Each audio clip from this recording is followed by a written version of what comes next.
پورا دین اس میں بند کیا ہوا ہے۔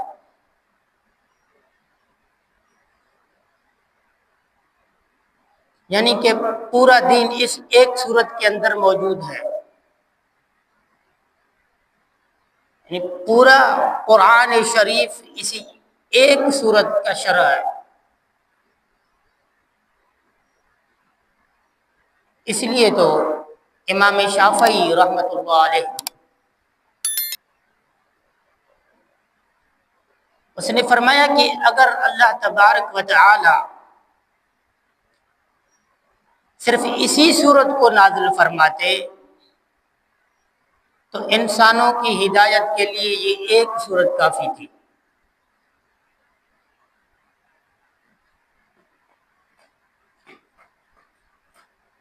میرے بھائی اور دوستو، بزرگوں،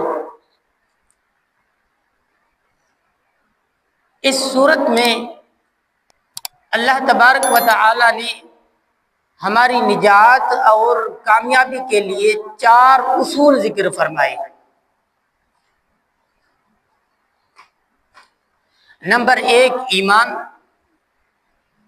نمبر 2 اعمال صالحہ، نمبر 3 حق کی وصیت، نمبر 4 صبر کی تلقین اور وصیت۔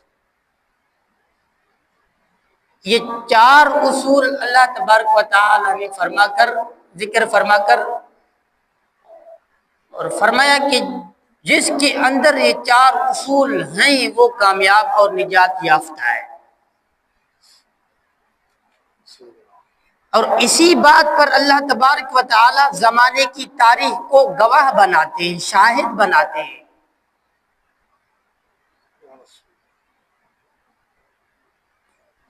فرماتے ہیں والعصر ان الانسان لفی خسر، کہ مجھے زمانے کی قسم کہ تمام کے تمام انسان سب کے سب خسارے میں ہیں، نقصان میں ہیں، گھاٹے میں ہیں۔ الا الذین آمنوا وعملوا الصالحات وتواصوا بالحق وتواصوا بالصبر، مگر جو ایمان لے آئے اور انہوں نے عمل نیک کیے اور ایک دوسرے کو حق کی وصیت کی اور ایک دوسرے کو صبر کی تلقین و وصیت کی۔ یہ 4 اصول ذکر فرما کر گویا کہ اللہ تبارک و تعالی یہ فرما رہے ہیں کہ اے انسان، اے ابن آدم،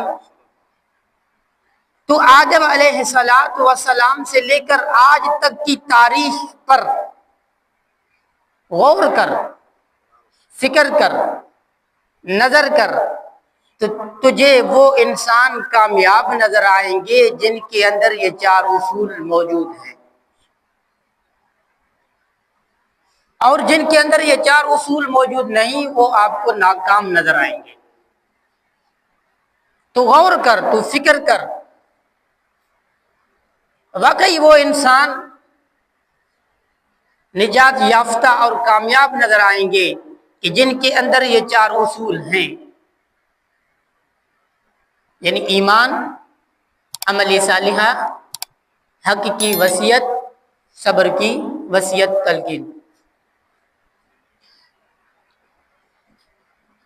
اگر کسی کے اندر یہ 4 اصول موجود نہیں یا ان میں سے کوئی ایک کم ہے تو پھر وہ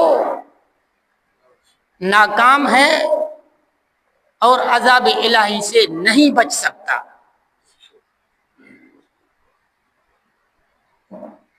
پھر اگرچہ وہ کسی نبی کا بیٹا کیوں نہ ہو، اس کا باپ نبی کیوں نہ ہو،